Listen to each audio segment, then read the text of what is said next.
Hello, everyone. I hope that you're doing well. I know we'll have some folks that will be joining as we get going, but a big preemptive thank you to everyone who's joining as part of our live stream or watching the recording. My name is Kevin Scally, and I am the Chief Relationship Officer at Charity Navigator. Over the past several months, I've been hosting live streams to explore how nonprofits are serving communities throughout the US and around the world, and are innovating and adapting during the pandemic. Today, I have the pleasure of connecting with Patty McGill-Reevy, President and CEO of Center for Disaster Philanthropy, or affectionately referred to as CDP, which is an esteemed 4-star rated nonprofit on Charity Navigator, which is the highest rating possible on Charity Navigator. Patty, thank you so much for taking time out of your busy schedule to connect with us. Well, thank you for having me. Of course. So for many of those that are watching our stream, they may be unfamiliar with Center for Disaster Philanthropy. Could you provide a brief overview of the organization and its mission and vision? Sure, thanks. So Center for Disaster Philanthropy was formed about 10 years ago to address what we saw as a gap in disaster giving. And that was a lack of predictability in disaster philanthropy. And a limited understanding amongst philanthropy about the incredible role that they could play in a community's recovery after a disaster. And so we seek to do this in a few ways, if I may just get into that, which is, through a strategic engagement with philanthropy. And that's kind of, okay, what does that mean? I mean, our mission is really to leverage the power of philanthropy, to let them know the power that they have to partner with communities in helping understand the crises, to help them withstand the disasters, and hopefully to recover as equitably as possible after a crisis. And we do that in a number of ways. We work with thought, we see ourselves as thought leaders on disasters, really understanding the depth of crises, community recovery. So not just what happens, but how to get yourself out of what occurred. And also philanthropy, because you can't marry those things together if you don't understand all of them. And so that's what we try and do, is bring them together in a way that helps people understand and grasp what's occurring and how best to help people afterwards. Great. Well, thank you for that overview. For those of you that are just joining, I know we have some additional people who are joining. Connecting with Patty from CDP, Center for Disaster Philanthropy. I'm going to be asking questions of Patty, but encourage you to do the same. So if you have any questions specifically for CDP, please feel free to sound off and we'll do our best to answer those. Now, Patty, one of the things that I first learned when connecting with CDP, and it piqued my interest, is that the team focuses on mid to long-term recovery for donors. What are some of the reasons donors should focus on long-term recovery? Well, one of the main reasons is because no one else is. And I think we all too often, the generosity that comes out in the moments after a crisis, everyone's on their phone, they're donating, they want to give, they want to help. The media is looking, you can see it. But when it's gone, when it's off your TV, people just think, okay, must be over. But it's not over for the people who have been impacted by the disaster. And I think that's just one of the, my belief is COVID is now helping people understand that. But unless you've actually been through a disaster and lived through a disaster, you don't realize how long it takes to recover, not just as an individual or a family, but as a community, as a town, as a state. There are still people who are recovering from Katrina. And that, that's a very long time ago. There is a lot that happens to, if you have to rebuild your house, if you have to rebuild your school, if all these various things take time, and they take energy. And what CDP tries to do is by really understanding how disasters work, by understanding how communities recover, is to keep a focus on that recovery phase, to try and remind people it is wonderful to be generous in the early days of a crisis, but that only goes so far. People need us to look at the longer term recovery, because otherwise that community will never go back to where they were. And we also want to ensure that not only they go back to where they were, but they go further than where they were, that maybe they're better prepared for the next crisis. There are people who live in cyclical disaster zones. And, we need to try and help them be prepared for those crises as they come and not have the impact be as bad as it could be if we're not there. Patty, that definitely strikes a chord with me in that folks come to Charity Navigator time and time again in times of disaster, looking for trustworthy nonprofits that are providing relief and recovery. And CDP has been featured a number of times in Hot Topics as well. But we do see that our traffic really kind of ebbs and flows in and around those disasters historically. So if there's a hurricane, we'll see a tremendous spike in activity from the media, and then subsequently from individuals that are coming to our site to find those resources. But that giving definitely does start to quickly drop off as the media does as well. And because the pandemic has been ongoing for now going on nine months at this point, folks are attuned with understanding that there are long-reaching and long-lasting effects of these disasters. So I agree and am hopeful that that it will start to change the perception of disasters and get people to focus on the long term. Now, 2020 has certainly been a tumultuous year, to say the least. It started with the Australian wildfires, and the pandemic has touched the lives of everyone. And additionally, we've experienced a number of additional disasters throughout. How has what we've experienced this year changed the work of Center for Disaster Philanthropy now and moving forward? Well, I think it's a great question. I mean, I feel one of the big things that's changed is that we now have a narrative where we can explain much better to everyone what a disaster is. I think many philanthropists, if you look at our state of disaster philanthropy that we work on with Candid, if you look at various items and research that have come out, disaster philanthropy is a very small subset of philanthropy at large. I mean, education is actually the largest, but not education in disasters, just education in terms of support to universities and the like. But the need is so enormous. And the impact that disasters have on communities is so vast and long-standing. And so one of the things that's changed for us is we actually have a common kind of thread to pull on with people to get them to understand. Because also in the early days of the disaster of COVID-19, Kevin, people were saying to me, well, I want to fund vaccines, or I want to fund medical. And we were saying, well, hold on, because this disaster is going to have multiple waves. It's going to hit so many different locations. It's going to hit education. It's going to hit jobs. It's going to hit the economy. It's going to hit social well-being. It's going to hit mental health. Like, you have to look at everything. And I think all too often with disasters, I think it's human nature. We simplify it. We want it to be something we can get our head around. How do I help? I give this and it's done. And that's not how a disaster actually unfolds for people. And so this has given us an opportunity at CDP to really educate in a way that we've never been able to educate before, beyond empathy, but actual lived experience and people understanding what it means, how it has impacted them. Now, of course, it has impacted people very differently. That's another thing about disasters that I think is important for people to understand, is they are not equal opportunity. They will hit different communities in different ways, even though it's the same crisis hitting the same community. And you need to be attentive to that. If you're really looking at recovery, you can't look at like, when is the first wave, or that a certain population okay, then everybody must be okay. It's about looking at the different needs across communities. Why are they impacted differently? What might their recovery look like differently? And I think, again, this has been a really big chance for us to have those open, strategic conversations. The other thing that's happened is we received quite a lot of money into our COVID response fund. Now, one of the things that I should note is it's called the COVID-19 Response Fund, which is also very different for CDP. Most of our funds, pooled funds is only one of the ways that we work. But in working through our pooled funds, almost always it's recovery funds. It is put money, and that's the money for, I don't want to say rainy day, because we've already the rain's already come, but it's the money that we have reserved for later in the crisis. And we take that, Hurricane Harvey Recovery Fund, we sat on that for 6 to 9 months, and then we put it out. And then it took over a year to get, or even longer than that, to get that money out. And it was because we wanted longer term programming, longer term recovery. For COVID-19, we made a decision that we were going to call it a response fund, and that we were going to actually give money now and later. And that's because understanding, as we do, again, a great part of CDP is the depth of understanding of disasters.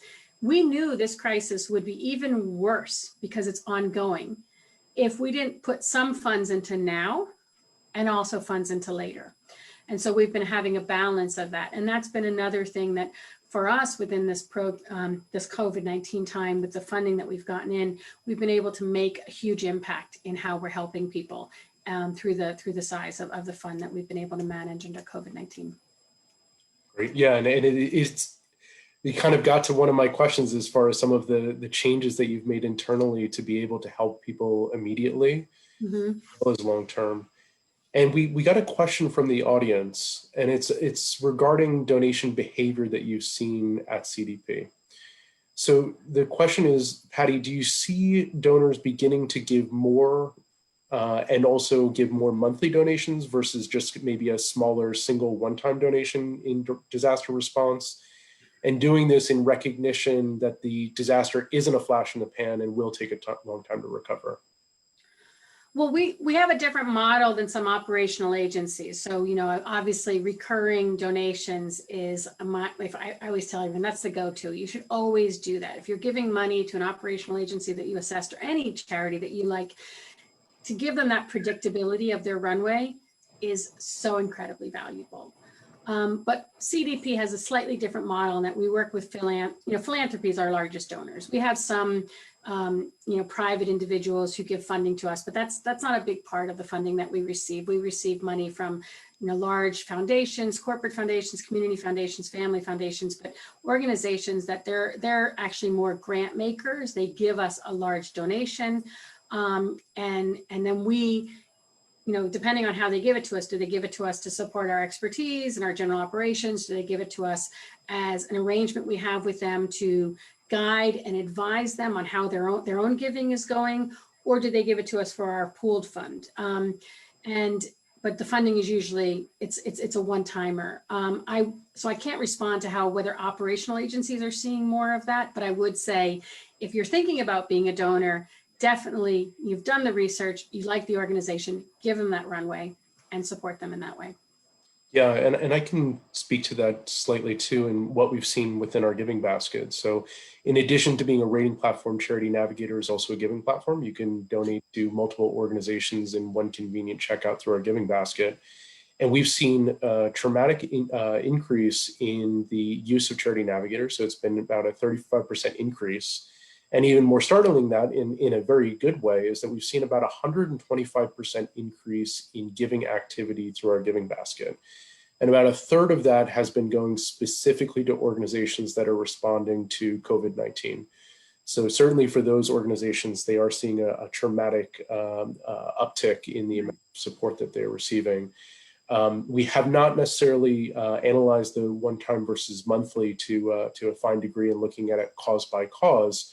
But do agree with Patty's sentiment that if you're finding an organization that you truly believe in and want to see their continued sustainability, you should seriously consider thinking about giving a monthly gift, and that it helps them understand, what their revenue will look like throughout the year, so that way they're able to consistently provide programs throughout the year. Mm-hmm. Now, Patty, for many organizations, the pandemic has impacted them both financially and programmatically. What are some of the challenges that CDP has encountered internally throughout the pandemic and with partners that you interface with? Well, I think interestingly, one of the challenges is 2020 is just, it's a year, it's a decade in a year, right? I mean, there's a lot happening. I mean, and in fact, in CDP internally, we talk about the dual pandemic. There is the, COVID-19, but there's also, the need for racial justice in this country, and the equity in the examination, the self-examination, organizational examination, every country, we need to do better. And so within our COVID-19 work, within our grants, we've really been challenging ourselves to go further. Now, working and recognizing that people of color and impoverished communities have always been more at risk during disasters. And that's because of structural inequalities. That's because of systemic discrimination. There's lots of research as to why, different communities are more impacted in crises. And COVID-19 has put that into sharp relief, as has, the movement for racial justice in this country. And they've kind of not collided, but they've come together in a way of how we are looking at our programming differently, how we're being more attentive to the needs of BIPOC-led organizations and organizations also working in BIPOC areas to just really address how can we look at both. There's also the concurrent disasters that are occurring, in this across the country, and in terms of the hurricanes and the derechos and the wildfires. And so there's a lot happening. And what we've tried to do is really be attentive to the fact that organizations can't choose what crisis they're working on. I mean, it just, you don't go to a community and say, what's your biggest, disaster today, and only help that you can't split people up like that. It just doesn't, it's not natural, but it's not real. And so we've looked for innovative ways to manage our programming, both in our grants, in terms of who we're asking for proposals from, what type of programs we're willing to look at. For example, I'd never thought in the past that I would fund, census support or get out the vote support as part of a disaster response, but we have, because that's what we need at this time in this country. And so trying to really look at how do we be more open to communities' needs, them defining for themselves what those needs are, which at times, we're disaster experts, but we can always learn. We should always be open to the fact that people, they know their own solutions. And so listening to that and funding that. And so that's been one big change we've had, is really being more attentive to that. And being, the other thing is, in the early days of the crisis, nobody knew what they could do. No one knew what the actual response was and how. So we had to be attentive to that, gave more unrestricted, in terms of being more flexible, not being as rigid with organizations about what they were going to do or how they were going to work, but really supporting to say, we know you'll figure this out because we have a partnership and we have a relationship, and just let us know how it goes. And so trying to be a lot more attentive to what they needed to be effective. Now that's changed a bit. People have figured out a little bit more, like, in the early days, we were called by some organizations saying, we don't know how we're going to work. We don't have any volunteers. Like, we usually work through volunteers. We don't know how to keep them safe. So as things have advanced in this country in terms of people's understanding and clarity, that's also advanced some of the ability of programs to give a little more detail, a little more clarity. But we were very open, and we continue to be open to what the organizations who are working with these communities who are most impacted are seeing and are identifying as the greatest needs. Yeah, thank you for walking us through that, because I certainly applaud the efforts of grant makers to reduce friction for their grantees, in that, yes, the organizations, have certainly been negatively impacted, and wanting to make sure that that there isn't kind of additional, there's an additional paperwork and protocol that's involved with helping people. So the efforts that have been undertaken to reduce that friction certainly are valiant. And then it is interesting to hear about how things have changed from that perspective, and that organizations do have kind of a stronger hold of what they need to do in the now and what they will need to do in the future, and the funding that they'll need to secure in and around that. So thank you for that insight. I do want to pause a moment again. I know that we've picked some people up along the way as we've been live streaming. And if there are folks that have questions for Patty and the Center for Disaster Philanthropy or Charity Navigator, please feel free to comment, and we will do our best to get to all questions. Now, Patty, one of the things, I alluded to this before on Charity Navigator, we have access to giving activity in real time through our giving basket. And we've certainly seen how generous individuals have been to organizations providing relief and recovery to COVID-19. But then even still, we're seeing many organizations negatively financially impacted. Mm-hmm. How has CDP specifically been affected by the pandemic? I mean, we've been lucky. And I do say that, with full acknowledgement that it's very hard for a lot of organizations out there right now. And that's one of the things we've tried to keep in mind within our grant making is being attentive to the fact that sustainability is a real challenge for a lot of organizations. But because in many ways, this is what we do, right? So we are there to motivate, to move ahead organizations in the midst of a disaster and try and find ways to both advise, but also to funnel money as local as possible for those who maybe are larger foundations who don't have a grant making experience or don't have a grant making experience in this type of disaster, in crisis settings. So we have been lucky in that. And I think what we've tried to do is ensure that we maintain and use the space that we have to offer others what the voice they need, which is please give more than you've ever given before. Keep giving to those who you think maybe they're not helping COVID, but they still need to exist. You don't want, your arts and your, other programs that you've helped over the years to falter and fail during COVID, because it's going to be a lot more expensive to bring them back. So remember, to keep your giving, not just, don't pivot everything to COVID, but also help those organizations you've always helped in the past and be really flexible. Transition your money to unrestricted, and give of yourself if there's ways that you can help in other ways. But that's more what we've been doing, is just really trying to make sure that we, one of the things at CDP we always say, people will call me and they're like, foundation will say, well, should we give money to you? I'm like, if you know where you want to give the money, don't give it to us. Give it to the organizations you want to help. We're here as a conduit, as an aid, as an assistance, and as an advisor. But we're not here to be a blockage. We want all of the nonprofits to rise. We want everyone to have the ability to work. And we know that, we're serving a purpose to get funding as local as possible. But if, other people want to go with larger organizations or established groups that they've worked with in the past, then they should do that. And so we really try and encourage that people are digging deep this year, giving strategically, but digging deep. Absolutely. And I'm sure for the nonprofit leaders that are tuning in, they're probably put a big smile on their face to hear that you're encouraging folks to donate where their hearts are. Certainly, we're in a similar space in Charity Navigator, is that we want to provide folks with resources on being able to support communities that are impacted by COVID, like you mentioned before, many disproportionately, but also want to make sure that the organizations that people know and love and are close to their hearts continue to be supported. I know a number of organizations, like you mentioned, arts have certainly had to launch essentially kind of recovery funds of their own to make sure that they're able to continue to sustain their programs. Now, Patty, one of the things that you mentioned on a call with our team that has really stuck in our mind, and I'm hoping that we can dig a little bit deeper into it, was a statement that philanthropy is not just about money.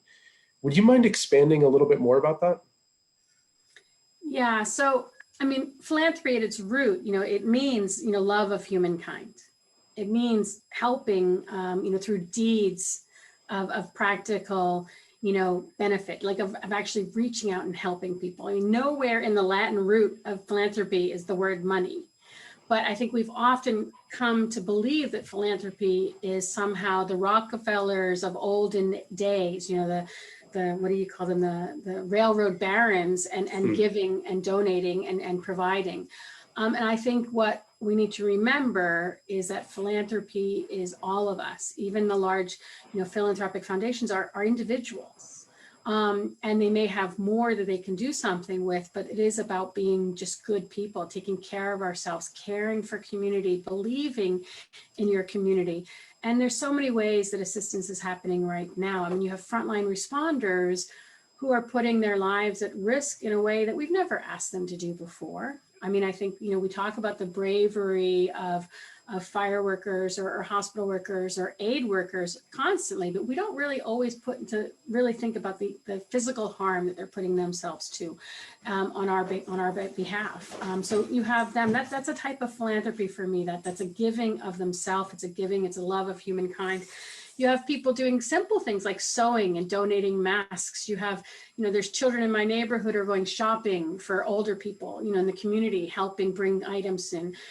Uber drivers, everyone who's out there making sure that essential workers who are just every day making sure that life stays as normal as possible. And I think people will often just say, well, that's their job. But it's not it doesn't have to be. They don't have to continue doing that job. And I think we need to recognize that kindness is an enormous, for me, currency. Like being kind. I find kindness can almost be more valuable at times than money. Now, as a CEO of an organization, obviously funds are important. We don't want to dismiss the fact that organizations do need their funds, but they also need people to care about each other. And I mean, one of the biggest ways I think that you can show kindness right now is, wearing a mask. I think that for me is a philanthropy spirit. It's about saying, I care about you. I want you to be better and safer, and I'm going to wear my mask as a result. And I think we lose that sometimes with this focus on philanthropy being just a pocketbook, and it almost allows us to ease any responsibility we have for everything else we should do as a good person, and really espousing the spirit of philanthropy and its origin, and to really just remember humanity and keep that in the forefront of our work and our beliefs. So that's a bit where I come from. Now, I think that's just such an important aspect of our work in general, and so important also just as a member of any community. Absolutely, and I appreciate you providing us that insight. Just an incredible answer to a very tough question, but I can certainly echo that, and we certainly encourage those that are visiting Charity Navigator to think of themselves as philanthropists, because you're right. I think people think of kind of the old school, I need millions of dollars to be a philanthropist. Really, you can be a philanthropist at any level, and you should feel good about that, whether it's volunteering, whether it's making a donation, or finding another way to help those in your community. So I want to thank you for that. We did get another question. This will be our last question from the audience, and then we'll close. But it's acknowledging that you mentioned that communities of color are being disproportionately affected by COVID. And this person calls out that Indigenous communities have been extremely hard hit. And do you, Patty, have an example that you can share of how CDP is helping a specific Native community within that larger community? Yeah, that's a great question. And I think I just want to refer everyone to Charity Navigators running a series right now of blogs related to the Indigenous community, and there's actually a few things up, and CDP's been involved with that, and we really welcome that, because there's an amazing article that just came out that is a Native woman speaking for herself about what the community is doing for itself. And I think I'll speak a little bit about what we're doing, but I want to put her at the forefront of my response, because that is what we're about, which is that communities, they're the best position to help themselves. And all we do is kind of sometimes support a little bit from behind and assist. And so we have we have an Indian country grant program, and that works primarily in the states of Minnesota, North Dakota, and South Dakota, and with the tribes in native lands in those areas.